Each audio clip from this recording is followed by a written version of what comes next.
This video is brought to you by Trade Coffee. Stick around to hear more about their premium blends and the special offer they have for the entire Upper Echelon community. But before getting started real quick, you'll notice my voice is different right now. I'm currently having jaw problems. I had a pretty significant head injury recently, which makes it hard to speak, but eventually that should be fine, and I didn't want to just wait the entire time without making any content, so here it is. I guess kind of enjoy the ASMR. All right. Video games are an industry that has rapidly evolved from a fringe hobby, where people get called nerd and geek for playing them, to the highest grossing entertainment industry in the entire world by far. Where once video games were crafted with a shoestring budget and a lot of personal investment, now they are a multi-billion-dollar undertaking that spans every facet of the industry process, from hype-driven marketing to focus group narrative storylines and expensive psychological research initiatives to extract the maximum amount of potential revenue from their player base. Summarized in a singular statement, players have been turned into, successfully I might add, payers. And while I'm not entirely sure who specifically uttered those words first, they are now largely indicative of the current video game landscape, especially at a AAA publisher level. Top-level AAA video games have become carefully tuned software projects instead of passion projects. And yes, there is a wonderful world of indie titles and passionate creatives out there making amazing products every single day. A fact I try to highlight with the Indie Spotlight series, which is a playlist I'll link down below in the description.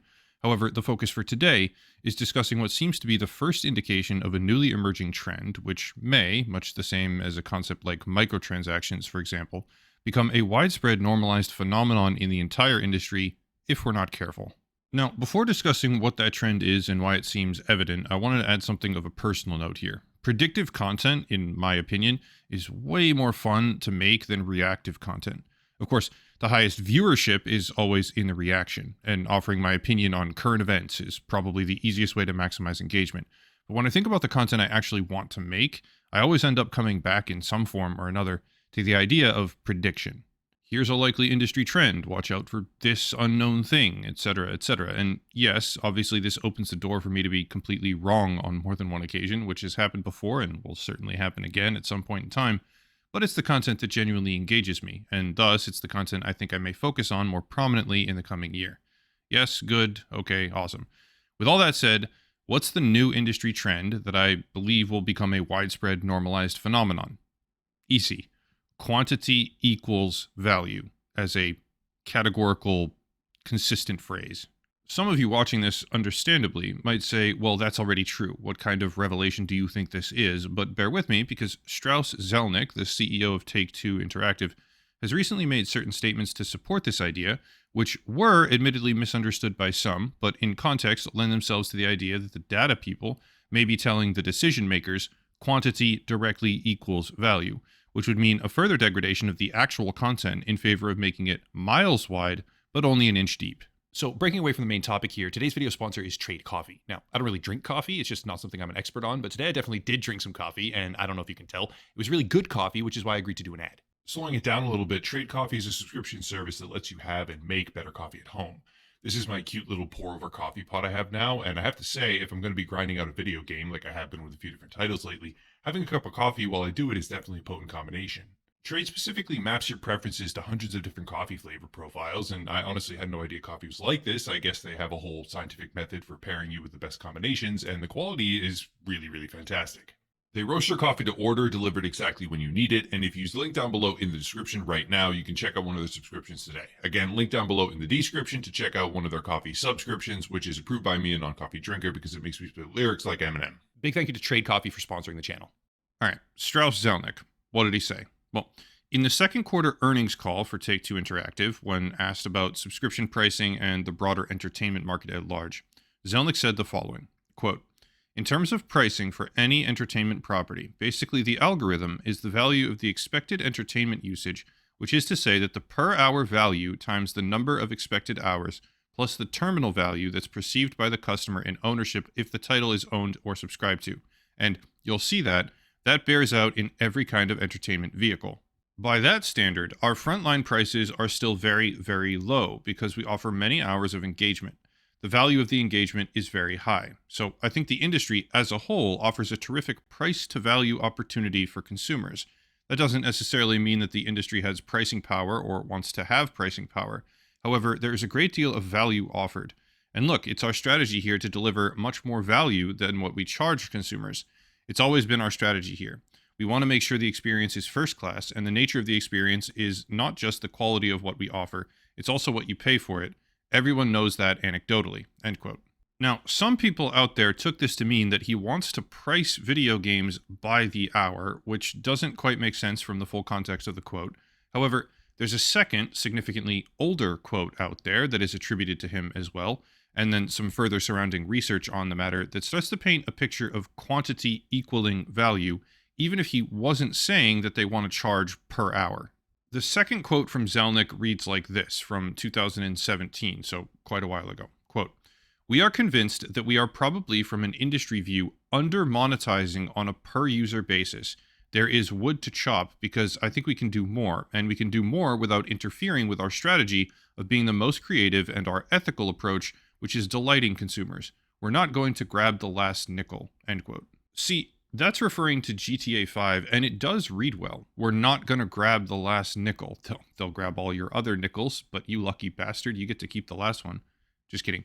It reads well, it does, but now let's take a look at some further research that is undoubtedly well known within the industry when you realize that these companies have entire monetization departments while the CEO says that they are under monetizing on a per user basis.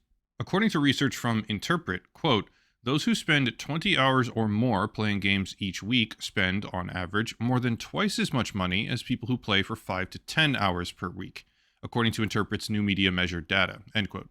This is further underlined by what seems to be a linear trend upwards, where the longer someone spends in-game, the more money they're willing to pay, doubling at almost the exact same rate as their underlying time spent. Of course, that data is widely known to anyone who wants to see it, and gaming publishers obviously already know that themselves. But what a lot of people don't think about is competition. See, live service games aren't just competing with other live service games in their competitive market. Far Cry isn't just competing with other open world video games, it's competing for attention with basically everything. It competes against streaming services and Fortnite and whatever digital content you can possibly think of, up to and including social media websites. When gaming was first getting started, it was small. The internet was quite different, people were very different, and it was easy to make a thing, sell that thing, and let people play that thing however they chose. Now that dynamic is completely destroyed because video games are the biggest entertainment medium on the planet, forced to contend with pretty much every single other digital activity out there in order to even have a shot at extracting value from their player base, and all of this happened in a relatively short span of time. Don't get me wrong here, I'm not arguing that I want games to be shorter or have less content, not by a long shot. However, for simple comparison's sake, Assassin's Creed Valhalla from 2020 is 4 times longer than the original from 2007, and according to data released by Ubisoft, engagement and in-game spending for the title has never been higher. That's obviously just one example, but it supports the theory that I'm trying to illustrate where game size can be massively bloated with reused, rehashed, or mediocre concepts because the perception has taken root now that quantity equals value, and that perception is absolutely supported by spending habits. Here's the bit where it all ties together. Large gaming publishers have become very well established as industry titans. Take-Two, EA, Activision Blizzard, Ubisoft, etc., are all positioned as major players when it comes to brand recognition of their top flagship properties. But those properties are built on top of each other. Each new Far Cry game, for example, is not built from scratch to be its own creation. It's built on top of the games that came before it. And in one sense, that's great. You have previous assets, animations, weapon concepts, engine systems, you name it, which makes development faster and easier and lets them do far more than they otherwise could. However, when we remember that there is such a clear and linear connection between how long a gamer plays a game and how much money they can be anticipated to spend or are willing to spend psychologically, we start to realize something. When building the next installation of an established brand, like Far Cry from Ubisoft as a good example, there's a variety of choices. You can, as one choice, allocate the bulk of your resources to creating actual new content and systems, which inevitably impacts overall size because development of new anything really at all is a labor-intensive process. Or you can take the same fundamental concept, even most of the same literal assets, and create the largest possible world, which then seems to be directly tied into the concept of player spending. Bigger equals more time equals more money. When we talk about gaming trends, there's one trend in particular that basically no one can deny, and that is the proliferation of live services, which goes hand in hand with the idea of creating the largest possible world, which in turn seems to facilitate higher spending, culminating in a CEO who can seem reasonably confident here when he brags about the price tag per hour of a game, in terms of box price at least, but also holds the belief that they are under monetizing their players on a per user basis. In essence, the data quite clearly shows that the more you can captivate an individual user and keep them playing the game, the more money they are willing to spend. That much is obvious. The lion's share of all AAA franchises have now shifted towards live service models, with escalating world size, and now they can advertise that their entertainment product is 1/10 as expensive per hour when compared to other mediums, like movies, for example, while also hyper monetizing the players that they are able to captivate for these extended periods of time with alternative methods beyond the initial box price. My prediction is this: publishers will now increasingly shift towards the openly advertised concept that time equals money.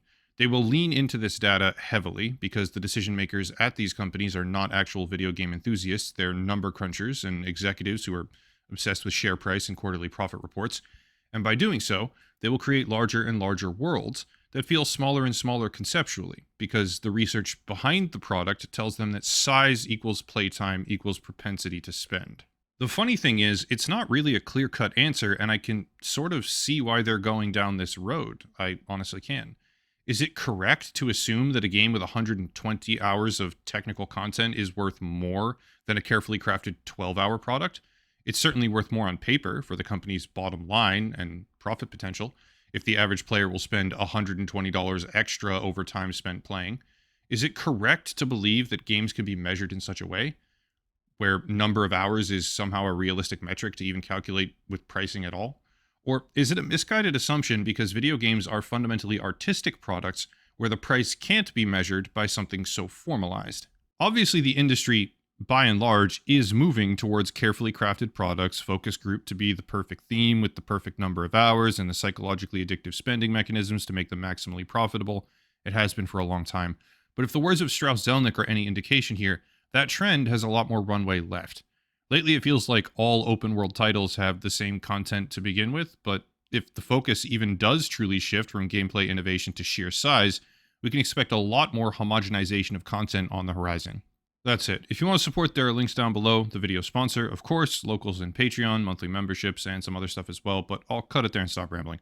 I'll be gone for a while into the new year. Might do some videos here and there if something super interesting or important happens. There's a couple items like that I'm actively working on or need to pay attention to, but mostly I need rest, to be honest. So, as always, thank you all for watching, question everything, and have a nice night.